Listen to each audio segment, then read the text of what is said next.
Nós começamos agora esta nossa celebração dos 64 anos da nossa igreja, Igreja Cristã Evangélica do Núcleo Bandeirante, que completa no dia 9, no meio da semana, os seus 64 anos. Mas é uma história que começa muito antes de nós. Para nós está completando 64 anos, mas ela tem séculos já.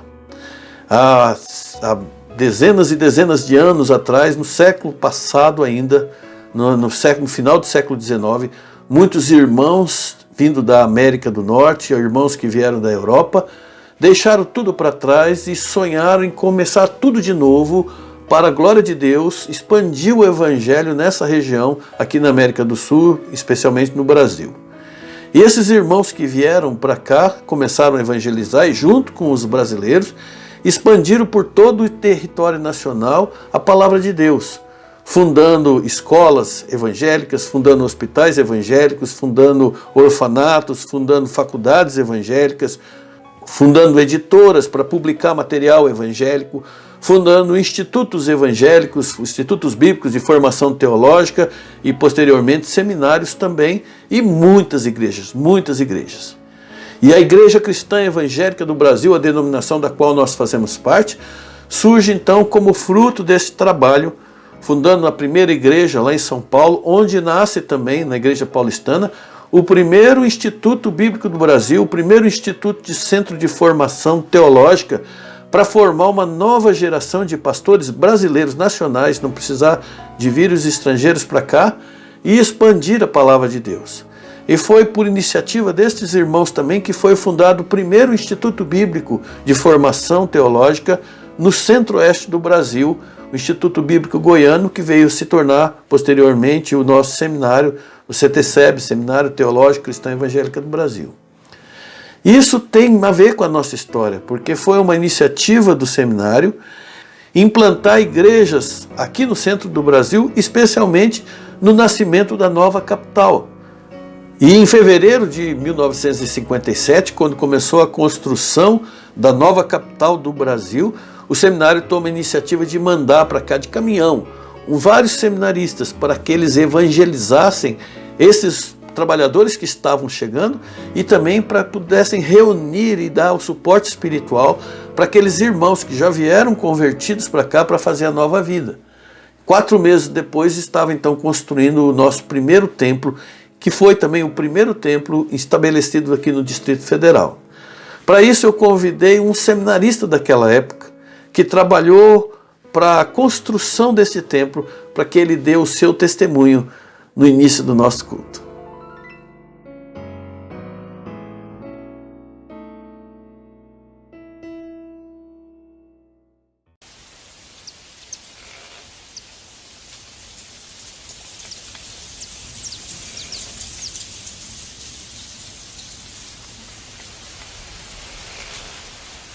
O ano de 1957, eu estava no seminário CTCEB em Anápolis, naquele tempo IBG, e quando Brasília estava em construção, o diretor do nosso seminário, o americano, Reverendo Arquibaldi, conduziu um grupo de seminaristas para Brasília, na missão de levantar um templo evangélico ali. E foram num caminhão e, pelo que eu soube, pela estrada de chão na altura de Corumbá, numa subida, numa ladeira, o caminhão desgovernou e deu algum problema que logo foi solucionado, felizmente, sem mais grave consequência. Depois que começaram a construção do primeiro templo provisório na cidade do Núcleo Bandeirante, que naquele tempo se chamava Cidade Livre, o caminhão teve que voltar para levar a segunda remessa de material. E juntamente com João Soares, um seminarista, meu colega mais velho e marceneiro, eu fiquei como auxiliar para a tiragem das placas de Eucatex que seriam usadas lá para as paredes, para as laterais. E por um engano, João Soares se enganou na medida. As placas deveriam ser maiores e elas saíram bem estreitas, mais ou menos uns 25 a 30 centímetros de largura. E nós tivemos muito serviço na oficina do seminário, preparando essas tábuas que foram postas em forma de escama na parede lá do templo, uma sobrepondo às outras para evitar a intervenção da chuva.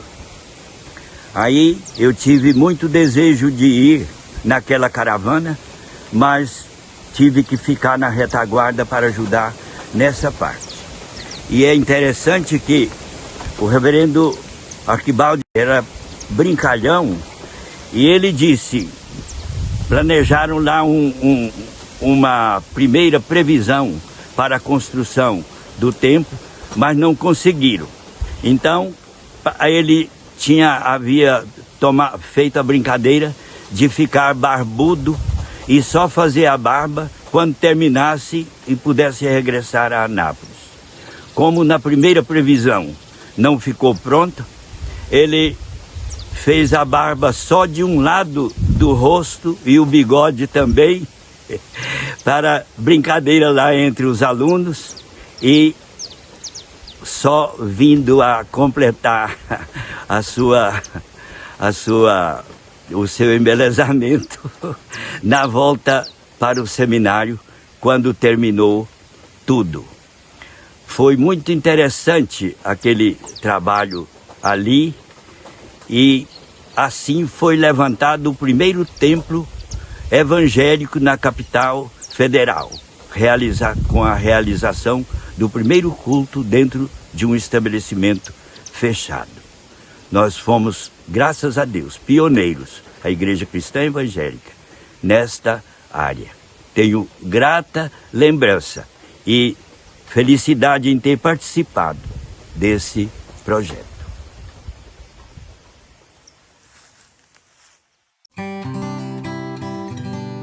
Que bom ouvir bons testemunhos como esse que trazem saudades ao nosso coração. Vamos orar ao Senhor? Somos gratos ao Senhor, nosso Deus e Pai, por todas as bênçãos que temos recebido até aqui.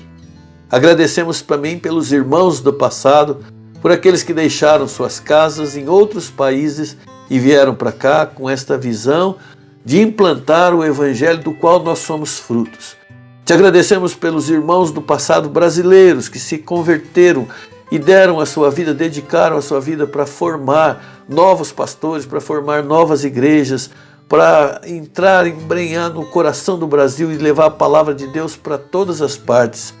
Nós te agradecemos por essa parceria tão feliz que nós temos com o nosso seminário, que não apenas nos ajudou na formação da nossa igreja, como nós também muitas vezes pudemos participar na formação de obreiros com estágios e essa parceria que é tão abençoada. Nós te agradecemos, Pai, por todos os cuidados que o Senhor tem tido sobre as nossas vidas até este momento. Nós temos passado por momentos difíceis agora, já passamos por momentos difíceis no passado, mas o Senhor nunca deixou de nos socorrer, de nos amparar, de nos assistir. E nós pedimos que o Senhor venha usar os elementos deste culto, a música, a mensagem, este momento de testemunho para fortalecer nossos corações, para trazer um novo ânimo, um renovo, uma alegria nova aos nossos corações, para que continuemos lutando pela seara do Senhor. Nós te louvamos por tudo isso, te agradecemos por este momento e pedimos que o Senhor aceite a nossa celebração, mesmo fazendo de casa, mesmo fazendo à distância, que o Senhor aceite o nosso louvor, o nosso testemunho, as nossas orações, a nossa reflexão na Tua palavra. Abençoa, Senhor, o Teu mensageiro, depois que vai trazer também a palavra aos nossos corações. Nós te louvamos em nome de Jesus. Amém.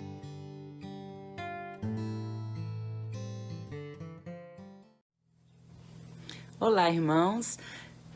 Quero hoje cantar um hino em comemoração ao aniversário da nossa igreja, que fala sobre isso, o hino 152 do cantor cristão.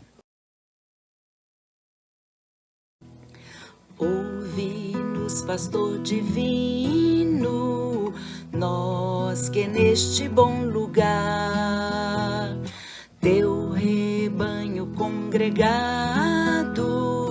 desejamos te adorar. Cristo amado, vem teu povo abençoar. Cristo amado, vem teu povo abençoar. Ao perdido no pecado, seu perigo faze ver. Chama os pobres enganados, faze-os tua voz ouvir. Aos enfermos, mestres, digna-te acudir. Aos enfermos, mestre, digna-te acudir. Traze o pobre desgarrado ao aprisco teu Senhor. Toma o tenro cordeirinho no regaço teu pastor. Dá-lhe os pastos de celeste e doce amor. Dá-lhe os pastos de celeste e doce amor. Ó Jesus, escuta o rogo, nossa humilde petição. Vem encher o teu rebanho de sincera devoção. Cantaremos tua afável proteção. Cantaremos tua afável proteção. Que Deus nos abençoe. Amém.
desta aflição. Vou olhar ao meu minuto,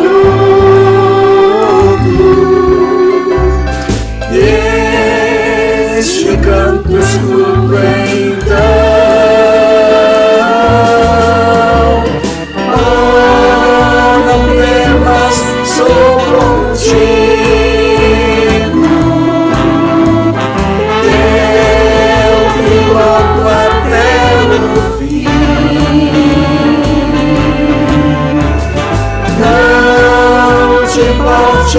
Com perigo, eis a mão, confia em mim.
Ensina-me a amar, mesmo quando só te amo ao meu redor.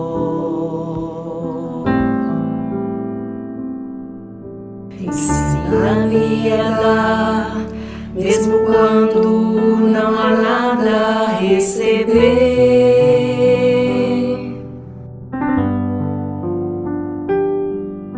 Ensina-me a aceitar tudo que tens preparado para mim, confiando que tudo está nas tuas mãos e que tudo vem de ti, Jesus.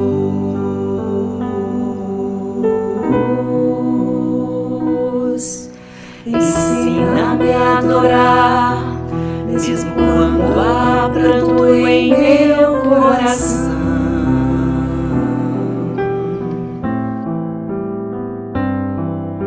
Também a perdoar, como a mim tens revelado teu perdão.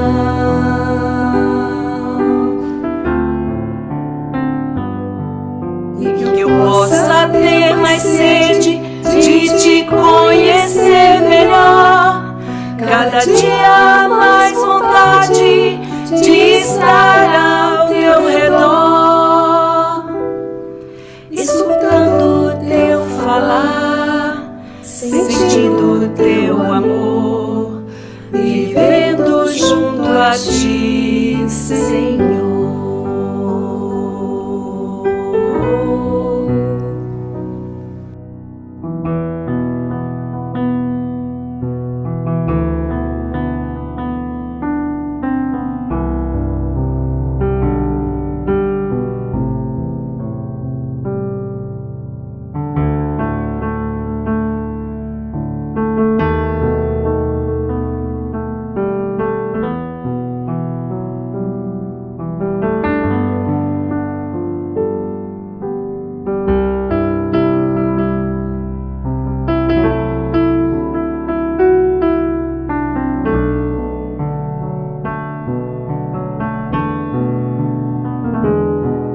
Confiando que tudo está nas tuas mãos e que tudo vem de ti, Jesus.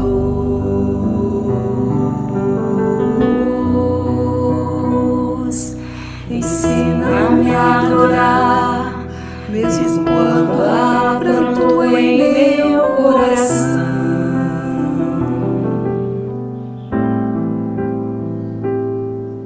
Também a perdoar, como a mim tens revelado teu perdão.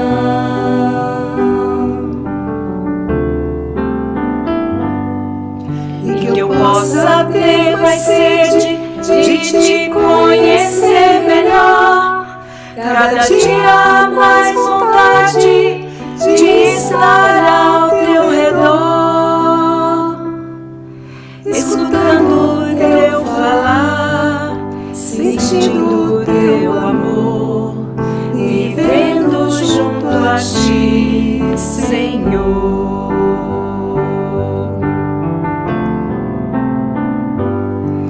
E que eu possa ter mais sede de te conhecer melhor, cada dia mais vontade de estar ao teu redor,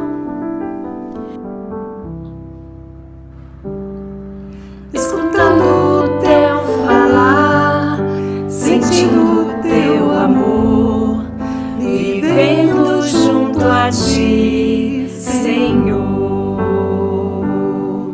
vivendo junto a ti, Senhor.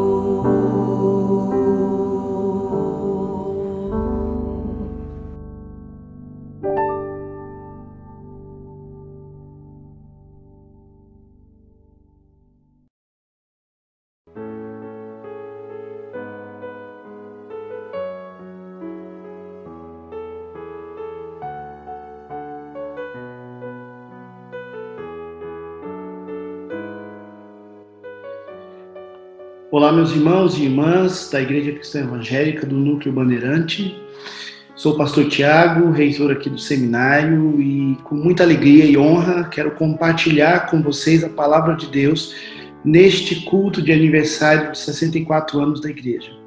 Meus parabéns para todos vocês, para a igreja.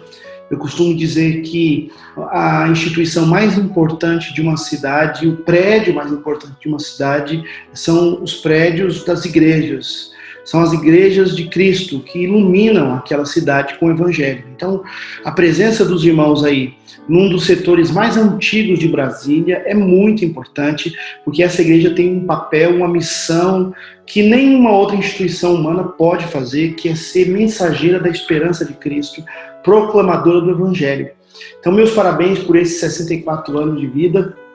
Eu espero que até a volta de Jesus, essa igreja continue firme, essa igreja continue atuante, essa igreja continue sendo evangelista, pregando a palavra para aqueles que não conhecem. E eu queria compartilhar com os irmãos um texto da palavra de Deus que fala sobre perseverança, sobre continuar, insistir nesse propósito, nesse caminho, a despeito de todas as adversidades, de todas as dificuldades. E eu queria que vocês abrissem então a Bíblia em Hebreus capítulo 12, por gentileza. Nós vamos ler apenas os 3 primeiros versos. É um texto que os irmãos com certeza conhecem. Hebreus capítulo 12, versos 1, 2 e 3.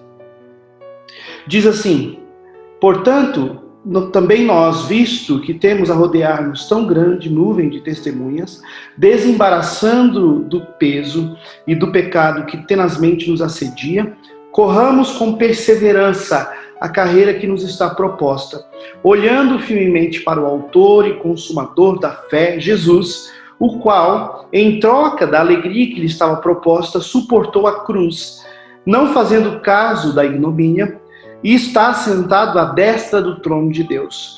Considerai, pois, atentamente aquele que suportou tamanha oposição dos pecadores contra si mesmo, para que não vos fatigueis, desmaiando em vossa alma. Permita-me agora fazer uma oração com os irmãos, para que Deus use esse momento para ministrar ao coração de cada um dos irmãos e também a mim, o pregador, para que o Senhor fale ao nosso coração através da sua palavra. Vamos orar? Senhor, eu coloco diante de Ti a minha vida e a vida de cada um dos meus irmãos e irmãs que estão assistindo esta pregação, que estão, ó Deus, ouvindo a Tua palavra. Que o Senhor fale conosco, que o Senhor nos edifique, que o Senhor nos anime, que o Senhor nos levante diante de um tempo de tantas adversidades e turbulência, que o Senhor nos fortaleça com a Tua palavra, em nome de Jesus. Amém. A palavra-chave, então, para a gente nessa manhã, ou nessa tarde, ou nessa noite, depende do horário aí que os irmãos estiverem assistindo, a palavra-chave é perseverança.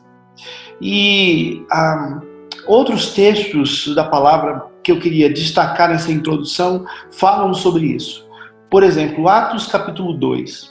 Dos versos 42 a 47, tem uma descrição de como era a igreja primitiva, aquela igreja dos apóstolos, logo após a ressurreição e a ascensão de Cristo. Essa igreja que ficou lá em Jerusalém. Lá em Atos 2, nós temos ali aquele discurso, aquela pregação de Pedro, quando milhares de pessoas se convertem na cidade de Jerusalém. A manifestação do Espírito Santo com poder e a igreja cresce muito. E no versículo 42 de Atos 2, nós temos a descrição de como essa igreja era. E lá diz assim: e perseveravam na doutrina dos apóstolos e na comunhão, no partir do pão e nas orações, em cada alma havia temor e muitos prodígios e sinais eram feitos por intermédio dos apóstolos. Todos os que creram estavam juntos e tinham tudo em comum. Vendiam as suas propriedades e bens, distribuindo o produto entre todos à medida que alguém tinha necessidade. Diariamente perseveravam unânimes no templo, partiam pão de casa em casa e tomavam as suas refeições com alegria e singeleza de coração, louvando a Deus e contando com a simpatia de todo o povo. Enquanto isto, acrescentava-lhes o Senhor dia a dia os que iam sendo salvos. Nós temos ali várias marcas de uma igreja de Cristo, de uma igreja verdadeira, de uma igreja fiel. É uma igreja que ela tem a doutrina dos apóstolos, que ela tem comunhão, que ela tem oração, que ela tem a manifestação do poder de Deus, que é uma igreja que conquista a simpatia dos de fora. Então, ali a gente encontra algumas marcas dessa igreja saudável, dessa igreja de Cristo. Mas a palavra-chave para mim naquele texto de Atos 2, 42 a 47, não é doutrina, não é comunhão, não é partir do pão, nem oração. A palavra-chave ali é perseverar.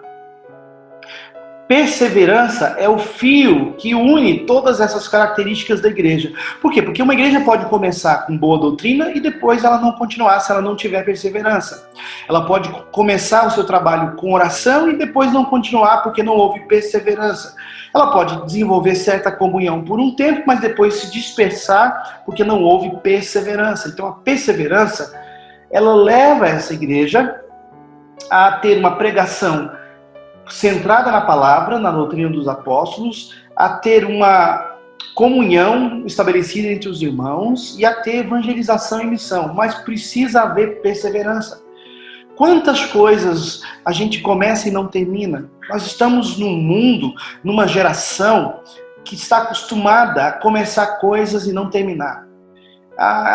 As pessoas fazem propósitos, fazem planos, então até nas coisas mais simples, por exemplo, vou fazer uma academia, vou fazer exercício físico, vou me fortalecer. E aí começa por um tempo, algumas semanas e logo desiste.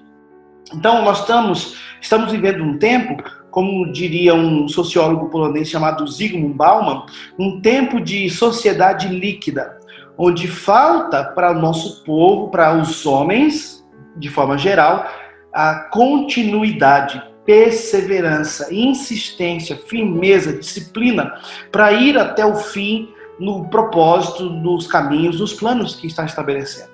Uma pesquisa feita com estudantes americanos comprovou que os jovens americanos, eles trocam de opção de vocação, opção de profissão mais de 12 vezes, até chegarem àquela função que finalmente eles vão exercer na sociedade. Quer dizer, eles não têm uma segurança do que são, do propósito de suas vidas e nem do que eles têm que fazer nesse mundo. Então, a palavra perseverança, ela é chave em Atos capítulo 2, 42 a 47, porque ela mostra que essa igreja não só tinha doutrina, oração e comunhão, como ela perseverava, ela insistia, ela mantinha esses propósitos. Em Hebreus a gente fala sobre isso, o autor fala sobre correr com perseverança a carreira que nos está proposta. Outro texto que nos vem à mente é o discurso de Jesus, a pregação de Jesus em João 15, quando ele fala que ele é a videira, a igreja, que somos nós, são os ramos, e Deus, o Pai, é o agricultor. Nesse texto de João 15, tem uma palavrinha que se repete mais de 11 vezes, que é a palavra permanecer. Por exemplo, nos versos 4 a 6, diz assim, João 15, dos versos 4 a 6, vós já estáis limpos pela palavra que vos tenho falado, permanecei em mim e eu permanecerei em vós. Como não pode o ramo produzir fruto de si mesmo, se não permanecer na videira, assim nem vós o podeis dar, se não permanecerdes em mim. Eu sou a videira, vós sois os ramos. Quem permanece em mim e eu nele, esse dá muito fruto, porque sem mim nada podeis fazer. Se alguém não permanecer em mim, será lançado fora, à semelhança do ramo, e secará. E o apanham, lançam no fogo e o queimam. Então a palavra permanecer nesse sermão de Jesus aparece várias vezes. É a palavra-chave dessa mensagem, desse discurso de Jesus. Permanecer, perseverar, insistir, continuar, mesmo diante de forças opostas, mesmo diante de dificuldades. E Jesus sabe muito bem porque ele está ensinando isso para os discípulos, porque a igreja formada pelos apóstolos sofreria muita perseguição, primeiramente dos próprios judeus. Eles mataram Jesus, eles açoitaram os apóstolos, eles perseguiram os cristãos e posteriormente o próprio Império Romano iria perseguir os cristãos de morte. Do 1º século até o 4º século, 10 imperadores romanos se opuseram aos cristãos, eles foram perseguidos, eles foram mortos, muitos foram martirizados. Então a palavra permanecer, a palavra perseverar, era muito importante para o contexto da igreja. Jesus nos promete que as portas do inferno não iriam prevalecer contra a igreja de Jesus. Ora, se essa promessa de Jesus nos dá alívio, porque as portas do inferno não vão prevalecer contra nós, também essa promessa de Jesus nos dá um alerta, que essas portas do inferno vão estar por perto. Então ali, naquela palavra de Jesus, aquela palavra nos diz que nós vamos vencer as portas do inferno. Elas não vão prevalecer contra nós. Mas ao mesmo tempo, Jesus está nos avisando que as portas do inferno estarão por perto da igreja. Nós seremos atribulados, nós seremos perseguidos, nós sofreremos oposição, barreiras para a gente não se reunir, barreiras para a gente não congregar, barreiras para a gente não ler a palavra, para a gente não orar, para a gente estabelecer comunhão com os irmãos.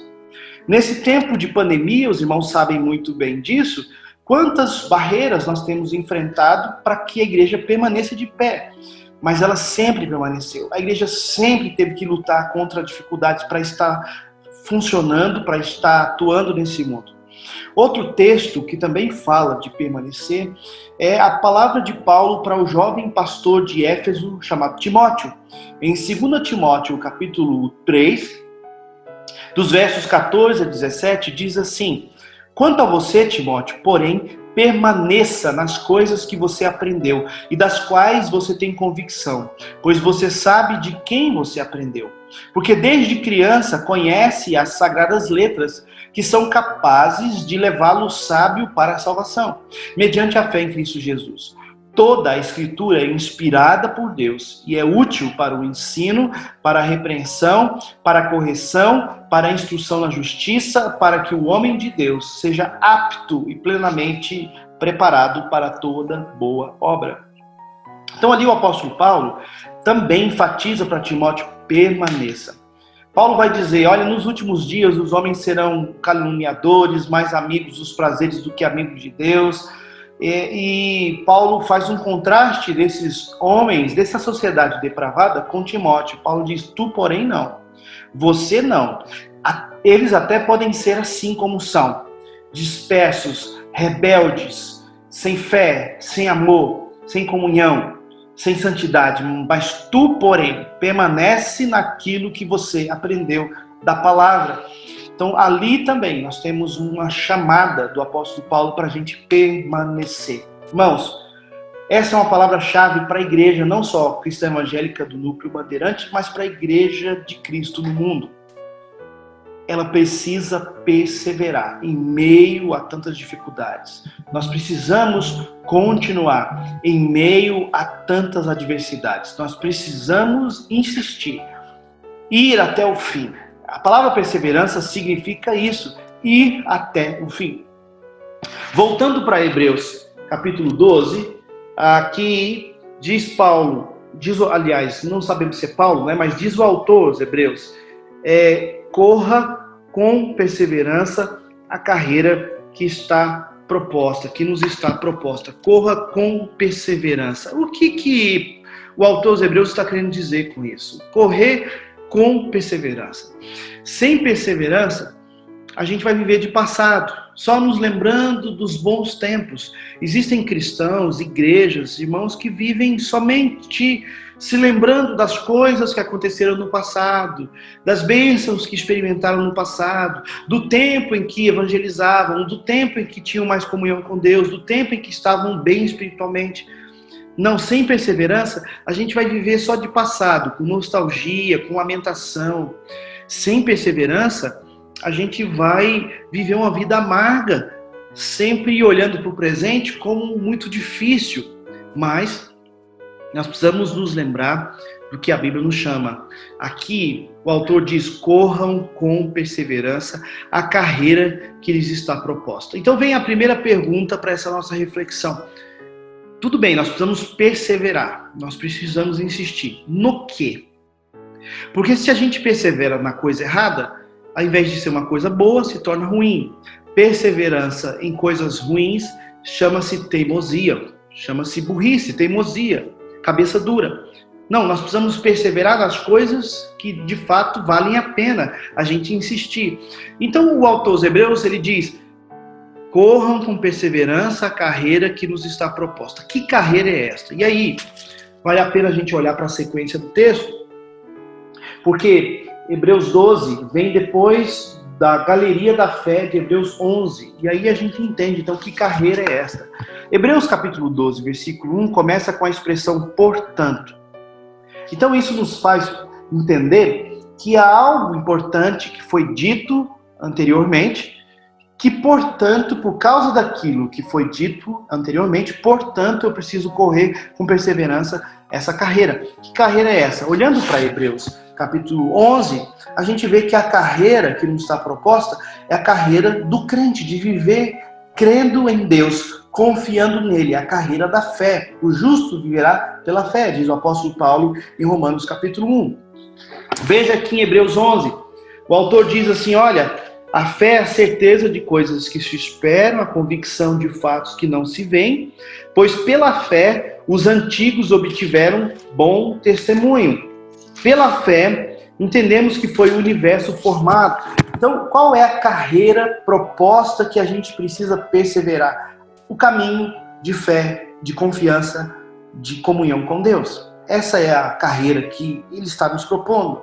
Essa é a carreira que o autor está dizendo. Nessa carreira, nesse caminho, perseverem. É a caminhada da fé. Em Hebreus 11, dos versos 1 a 7, a gente tem a descrição da fé dos antigos. A fé de Abel, a fé de Enoque, a fé de Noé. Dos versos 8 a 22, nós temos a fé dos patriarcas, a fé de Abraão, Sara, sua esposa, a fé de Isaac, a fé de Jacó, a fé de José. Todos estes tiveram uma confiança plena em Deus. E o que é muito interessante em Hebreus 11 é que eles confiaram em Deus até mesmo a respeito de situações que eles nem entendiam, de lugares que eles nem conheciam. Vejam em Hebreus capítulo 11, versículo 13. Diz assim, todos estes morreram na fé. Hebreus 11, 13. Todos estes morreram na fé, sem ter obtido as promessas, vendo-as, porém, de longe, e saudando-as, e confessando que eram estrangeiros e peregrinos sobre a terra. Então, versículo 14, porque os que falam desse modo manifestam estar procurando uma pátria. E é muito interessante, versículo 15, se na verdade se lembrassem daquela de onde saíram, teriam oportunidade de voltar. Versículo 16, mas agora aspiram a uma pátria superior, uma pátria celestial. Por isso Deus não se envergonha deles, de ser chamado seu Deus, porquanto lhes preparou uma cidade. Então é interessante, porque eles estavam esperando, eles estavam crendo, confiando numa pátria que eles ainda iriam conhecer. Em Hebreus 11, dos versos 23 a 29, fala sobre o poder da fé de Moisés, que também contemplou algo que não era visível para ele ainda, que a terra prometida que Moisés esperava não era a Palestina ou Canaã, mas era a própria pátria celestial. Nós temos então a força de um povo que creu e confiou em Deus, de pessoas que confiaram no Senhor, pela fé creram em acontecimentos, em bênçãos que ainda iriam experimentar. E por fim, Hebreus 11 aponta para Cristo. Porque, veja bem, no capítulo 10 de Hebreus, nós temos ali, Hebreus 10, versículo 8, nós temos uma descrição de que Jesus, ele era o cumprimento pleno dessas promessas que os homens e as mulheres de fé de Hebreus 11 esperavam lá no Antigo Testamento. Ou seja, Hebreus capítulo 11 descreve a fé de homens e mulheres que confiaram em Jesus, mesmo sem saber que Jesus era o Messias, mesmo sem conhecer Jesus, mesmo sem saber que o nome do Messias era Jesus. Mas eles confiaram em sinais, em promessas que iriam se cumprir em Jesus, mesmo sem conhecer Jesus. Hebreus 10, o autor diz assim no versículo 8, depois de dizer, como acima, sacrifícios e ofertas não quiseste, nem holocaustos e oblações pelo pecado, nem com isso te deleitaste, coisas que se oferecem segundo a lei. Versículo 9, Hebreus 10, 9. Então acrescentou, eis aqui estou para fazer, ó Deus, a tua vontade. Remove o primeiro para estabelecer o segundo. Verso 10, Hebreus 10, 10. Nessa vontade é que temos sido santificados mediante a oferta do corpo de Jesus Cristo, uma vez por todas. Ora, todo sacerdote se apresenta dia após dia a exercer o serviço sagrado e a oferecer muitas vezes os mesmos sacrifícios que nunca jamais podem remover pecados. Jesus, porém, tendo oferecido para sempre um único sacrifício pelos pecados, assentou-se à direita de Deus, aguardando daí em diante até que os seus inimigos sejam postos por estrado dos seus pés. Então esse texto de Hebreus, o autor de Hebreus está dizendo que Jesus foi aquele sacrifício, fez aquele sacrifício perfeito, que era prefigurado, que era apontado por todos os sacrifícios do Antigo Testamento.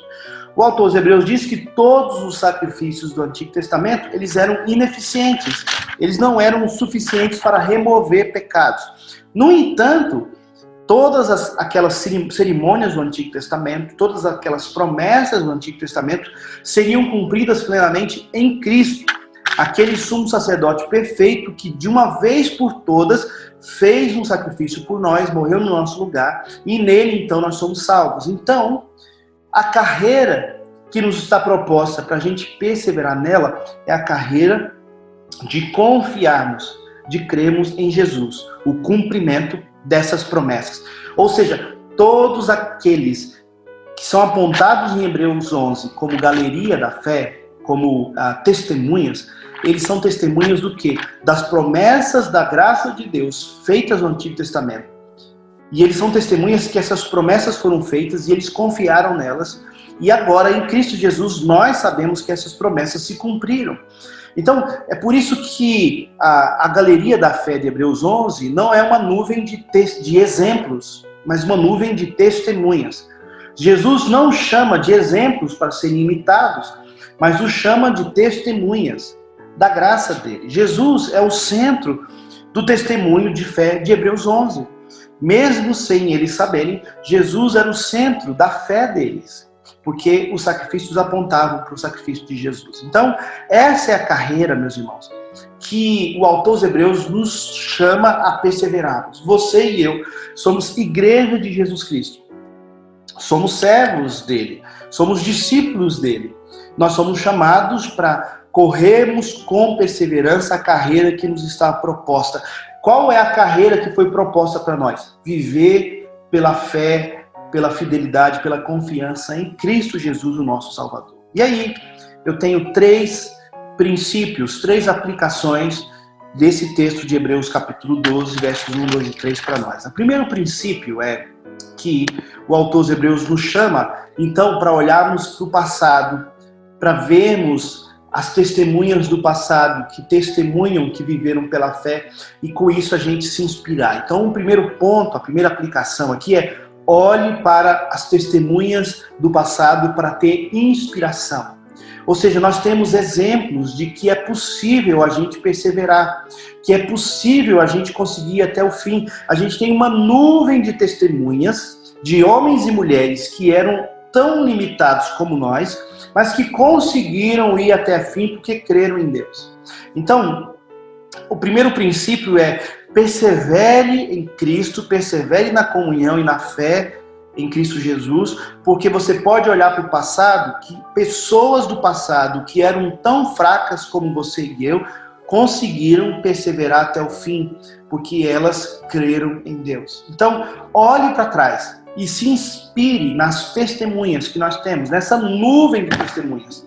Quando a gente olha para a vida de Moisés, quando a gente olha para a vida de Noé, quando a gente olha para a vida de Abraão, a gente identifica erros, falhas. Noé ficou embriagado ali depois do dilúvio. Abraão mentiu sobre a sua esposa, a Faraó, dizendo que ela não era sua esposa. Moisés, ele se irou contra o povo e foi punido pelo Senhor. Todos eles tinham falhas, tinham pecados, tinham limitações. Em Hebreus 11 não é uma nuvem de pessoas perfeitas, mas é uma nuvem de testemunhas de pessoas que confiaram em Deus, a despeito até mesmo de suas próprias fraquezas. Então, o primeiro princípio para nós, como igreja do Senhor, para a gente ser esse ramo que fica na videira, que permanece na videira, olhemos para os exemplos do passado. Em Mateus capítulo 5, no Sermão do Monte, Jesus diz assim: bem-aventurados são aqueles que são perseguidos por causa do meu nome. Regozijai-vos e exultai-vos, porque é grande o vosso galardão no céu, porque assim perseguiram os vossos pais que vieram antes de nós. Então, os irmãos da ICE Núcleo Bandeirante, lembrem-se dos irmãos que já passaram por aí, dos pastores e líderes que já trabalharam por aí. Lembrem-se dos irmãos que viveram no passado, que perseveraram até o fim. Irmãos da sua família, irmãos da sua igreja, que foram fiéis até a morte, que insistiram em confiar no Senhor. Olhem para as testemunhas da palavra de Deus, os homens e mulheres, tanto do Antigo Testamento quanto do Novo Testamento, que enfrentaram o martírio, que enfrentaram a perseguição, que enfrentaram as dificuldades, as enfermidades, para serem fiéis a Deus. Nós estamos vivendo um tempo de pandemia, a gente está lutando contra um vírus que é fatal, que já matou muitos dos nossos. Nós estamos vivendo tempos de luto. Como eu persevero no meio disso? A gente olhando para trás e vendo a nuvem de testemunhas de pessoas que também enfrentaram problemas semelhantes no passado. Por exemplo, no século XVI, na época de Martinho Lutero, da Reforma Protestante, a peste bubônica, a peste negra, varreu milhões de pessoas na Europa, matou milhões de pessoas na Europa. Martinho Lutero não só ele se manteve firme na sua missão, como ele acolheu lá no castelo de Wittenberg pessoas doentes para cuidar delas. Ele foi um exemplo de coragem. Ele perdeu 2 irmãos para a peste negra. Ele teve um filho que faleceu. E mesmo assim ele permaneceu firme, ele permaneceu fiel, ele permaneceu pregando a palavra, ele permaneceu estabelecendo comunhão com os irmãos, pregando o cuidado, pregando ali o cuidado com a enfermidade. Ele não era ignorante para com as necessidades de proteção, de não aglomeração. Naquela época, no século XVI, Lutero já concordava com aquela quarentena, mas ele não parou no tempo, nem a igreja parou no tempo. Eles continuaram pregando, continuaram falando, continuaram ensinando da forma que era possível fazer naquela época. Então, para a gente perseverar, a gente precisa olhar para trás, olhar para aqueles que já passaram e que foram fiéis até o fim. Nós temos que perseverar. Nós podemos terminar nossa vida sem parentes, sem amigos, sem irmãos queridos, mas jamais podemos terminar nossa vida sem Cristo. Então temos que continuar nos inspirando com os exemplos do passado. Segundo princípio, não só olharmos para trás e nos inspirarmos, mas olharmos para dentro de nós e tomarmos cuidado. O autor diz assim, em Hebreus 12, versículo 1: portanto, também nós, visto que temos a rodear-nos tão grande nuvem de testemunhas, desembaraçando de todo o peso e do pecado que tenazmente nos assedia, corramos com perseverança a carreira que nos está proposta.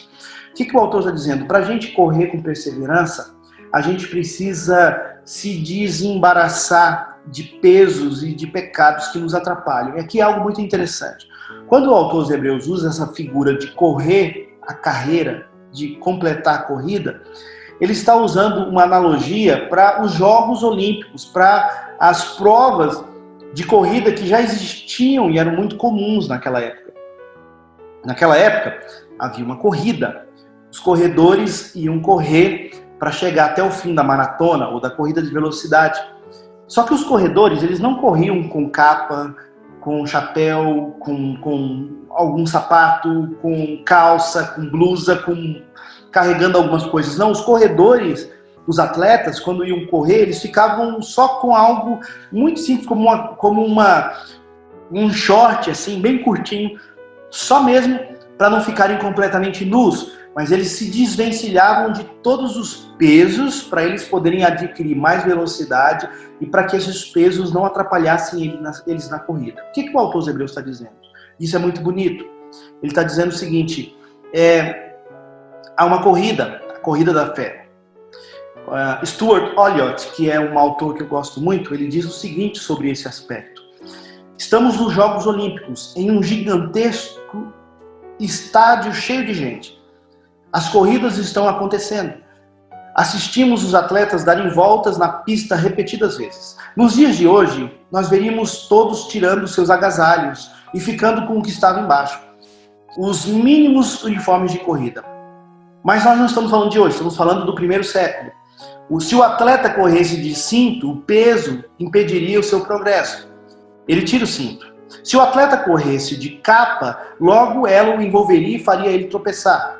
Ele tirava, então, ele se desvencilhava da capa. Na verdade, os atletas do primeiro século corriam quase sem nada, para nada atrapalhá-los na corrida.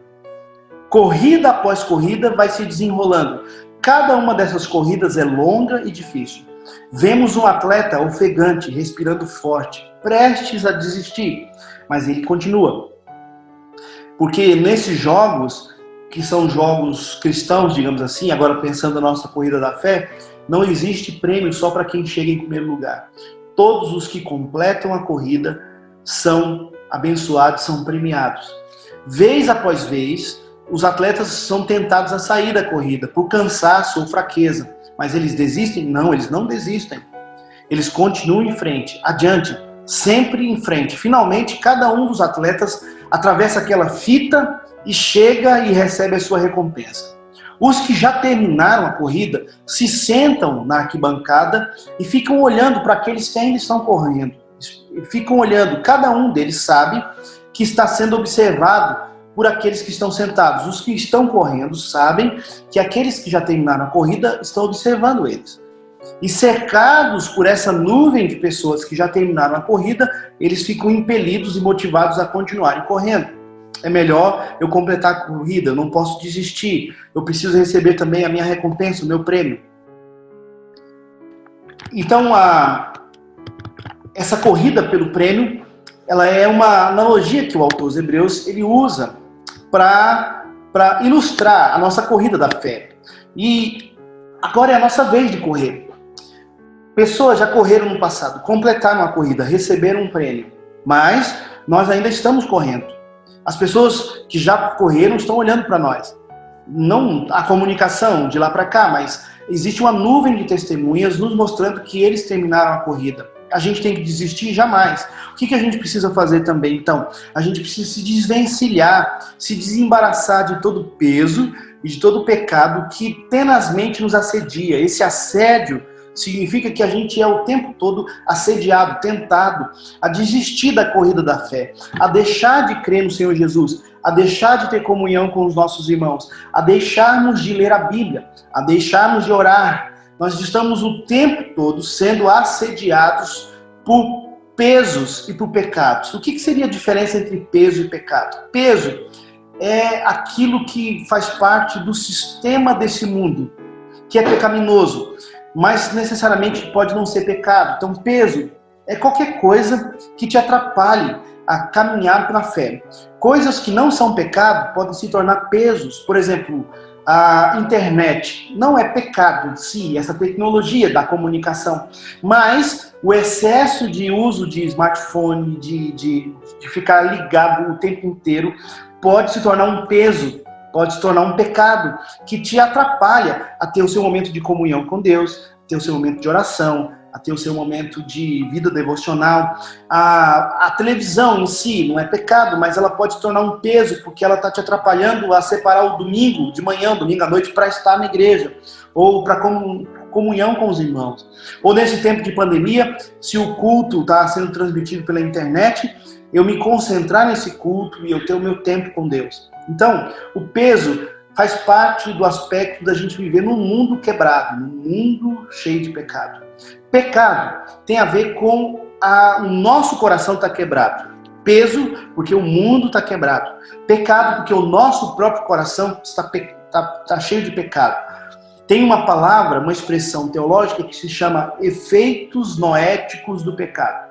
A palavra nous, que é mente, é usada para essa expressão, efeitos noéticos do pecado. O que significa isso? Que o pecado afetou toda a nossa mente, todo o nosso discernimento, todos os nossos pensamentos e as nossas decisões.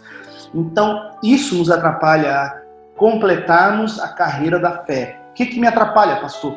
Pesos. Cabe aos irmãos aí pensarem quais são as coisas na sua vida que estão se tornando um peso, que te atrapalham a correr a corrida da fé, que estão te atrapalhando a ser um crente em Cristo Jesus, fiel, que lê a palavra, que ora, que tem comunhão com os irmãos na fé. O que tem te atrapalhado? O que tem sido peso na sua vida? Pode ser um relacionamento que não está saudável, pode ser alguma coisa da internet, alguma coisa da televisão, pode ser o trabalho, pode ser o lazer, pode ser a ociosidade. O que está sendo peso na sua vida, que está te atrapalhando a correr com perseverança a carreira da fé? E pecados, talvez seja o momento de você examinar a si mesmo, como diz o apóstolo Paulo quando fala da ceia, que a gente deve se examinar e ver se a gente está carregando alguma coisa pecaminosa que atrapalha a nossa corrida na fé.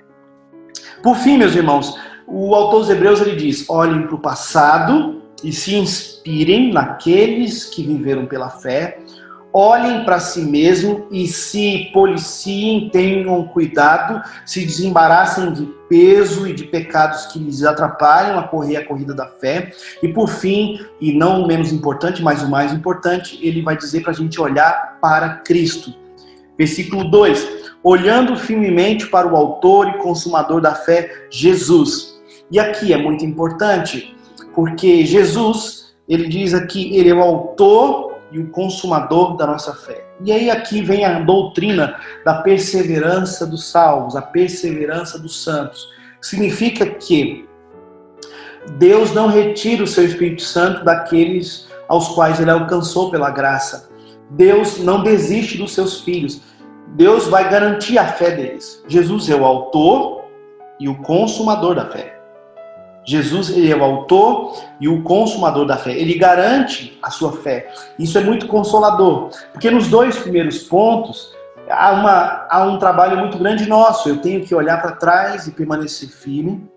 Eu tenho que olhar para dentro de mim mesmo e me desembaraçar de peso e de pecados, mas eu preciso olhar para Cristo, porque ele é o autor e consumador da minha fé. Em Jeremias capítulo 31, o profeta diz em nome de Deus assim: de longe se me deixou ver o Senhor, dizendo, com amor eterno eu te amei, por isso com benignidade te atraí. Essa palavra é muito importante, porque o amor que Deus tem pelos seus é eterno, não acaba. Nós somos salvos, e uma vez salvos em Cristo Jesus, somos salvos para sempre. Por quê? Porque o amor de Jesus por nós é eterno. Ele não retira de nós o seu Espírito Santo. Ele não retira o nosso nome do livro da vida, ele não escreve e depois apaga. A festa que os anjos fazem no céu quando um pecador se arrepende não é uma festa em vão, inútil, mas é uma festa que celebra a salvação que Jesus trouxe, porque ele é o autor e o consumador. Se Jesus fosse só o autor da fé, a gente teria que garantir a consumação dessa fé, mas não. O autor dos Hebreus nos lembra que Jesus é o autor e o consumador dessa fé. Ele é o começo, o meio e o fim. Isso é um consolo para nós.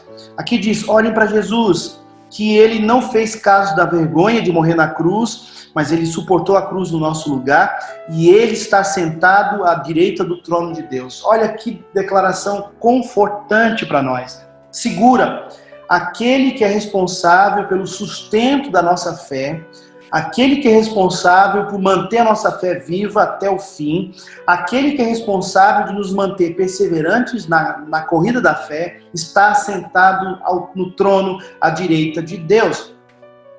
Aquele que é responsável pelo sustento da nossa fé está sentado no trono à direita de Deus. E isso é maravilhoso.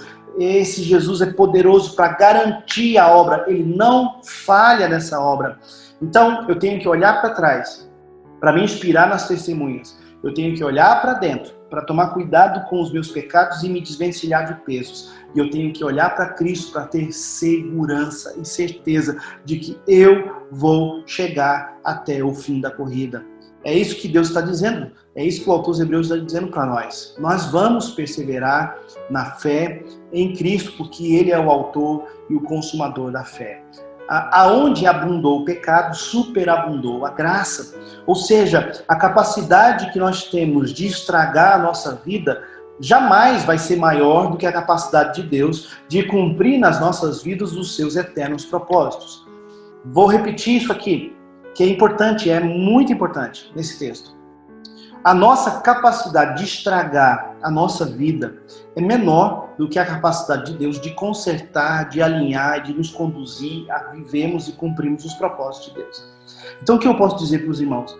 Nós, como igreja de Jesus, nós precisamos ser perseverantes até o fim, e 3 princípios vão nos ajudar para que isso aconteça, se cumpra em nós. Primeiro princípio, nós devemos olhar para a nuvem de testemunhas, de pessoas que conseguiram completar a corrida, e a gente se sentir inspirado a continuar correndo a corrida da fé.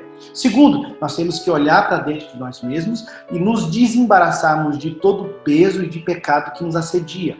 E terceiro, nós temos que olhar para Cristo, que suportou a cruz no nosso lugar, porque Ele é o autor e o consumador da nossa fé. Logo, Ele garante a nossa salvação. E assim a gente fica inspirado, a gente fica corrigido e a gente fica seguro no Senhor Jesus. Para terminar, no verso 3, o autor aos Hebreus diz assim: considerai, pois, atentamente aquele que suportou tamanha oposição dos pecadores contra si mesmo, para que não vos fatigueis desmaiando em vossa alma. Qual que é o contrário, então, de perseverança espiritual? Fatiga e desmaio. Fatiga é o cansaço gradual. Você vai se cansando aos poucos. Você vai tentando correr e não consegue, vai se cansando. O desmaio da alma é o colapso total do corpo. Quando o corpo não aguenta e ele desmorona, ele perde totalmente a sua força. E ele cai no chão desmaiado, cai no chão passando mal. O autor aos Hebreus está dizendo, olha, para que vocês não vão se cansando sempre, até que cheguem ao desmaio da alma, olhem para Cristo, olhem para si mesmo, olhem para as testemunhas do passado, olhe para aqueles que viveram pela fé e se inspire, olhe para si mesmo e se discipline, olhe para Cristo e siga firme em frente. Por quê? Porque o Senhor está contigo, o Senhor está com a sua igreja. As portas do inferno não vão prevalecerão contra ela, não vão. A igreja está aqui justamente para esses momentos difíceis. Está tendo pandemia, está tendo isolamento, está tendo morte, está tendo luto. A igreja está aqui exatamente para momentos difíceis assim. Jesus diz, eu termino com essa palavra, vós sois o sal da terra. Ora, se o sal vier a ser insípido, como lhe restaurar o sabor? Para nada mais serve, senão lançado fora, ser pisado pelos homens. Então o sal, que é a igreja, precisa salgar esse mundo. Vós sois a luz do mundo. Não se pode esconder a cidade edificada atrás dos montes, nem a vela debaixo do alqueire. Mas ela precisa ser vista para que ilumine todas as suas ao seu redor. Para que os homens vejam as vossas boas obras e glorifiquem a vosso Pai que está nos céus. Então nós somos, meus irmãos, nesse mundo, luz e sal. O governo, a política não vai poder resolver esse problema espiritual do coração dos homens. Os hospitais não podem trazer essa cura. Vacinas não podem trazer essa cura. Escolas, faculdades não podem trazer essa cura. Somente Cristo, que é proclamado pela sua igreja, pode trazer cura espiritual. Para que a alma da gente não desmaie. Para que nós não sejamos fatigados pelo pecado. Então, fica o desafio para a igreja. Mais uma vez, parabéns pelos seus 64 anos de vida e que os irmãos sigam perseverantes, não desistam, não olhem para trás, sigam firme, olhem para as testemunhas. Tenham cuidado para se desembaraçar de pesos e de pecados e olhem para Cristo firmemente, porque Ele é aquele que garante a sua fé até o fim. Aquele que garante a sua fé, aquele que é o autor e consumador da sua fé, está assentado no trono à direita de Deus. Ele é poderoso para fazer infinitamente mais do que tudo quanto pedimos ou pensamos, conforme o seu poder que opera em nós. Que Deus os abençoe, sigam firmes, que até a volta de Jesus, essa igreja esteja aí no núcleo bandeirante, cumprindo o seu propósito. Deus abençoe.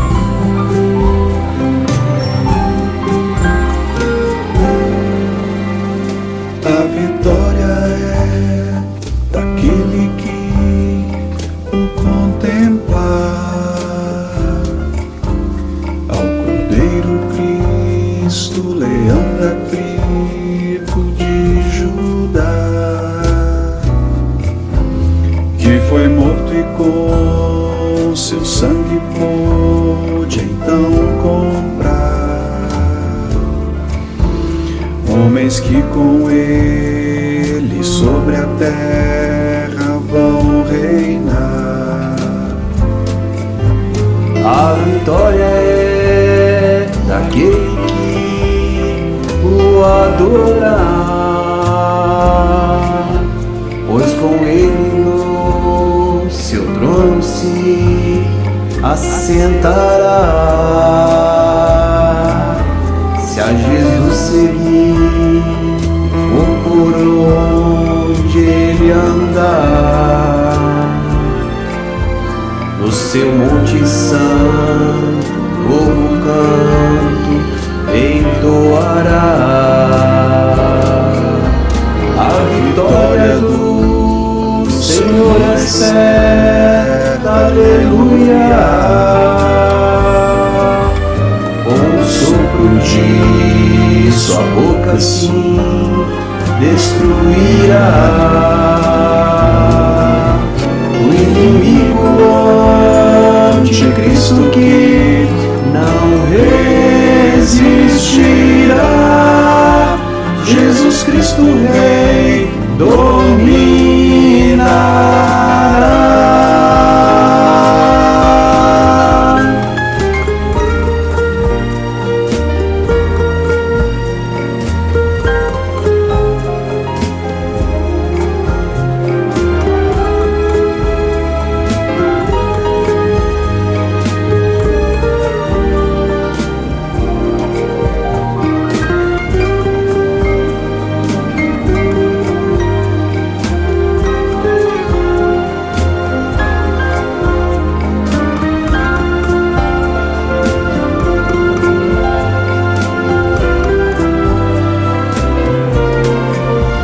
A vitória do Senhor é certa, aleluia. Com o sopro de sua boca sim destruirá o inimigo, o anticristo que não resistirá. Jesus Cristo Rei dominará.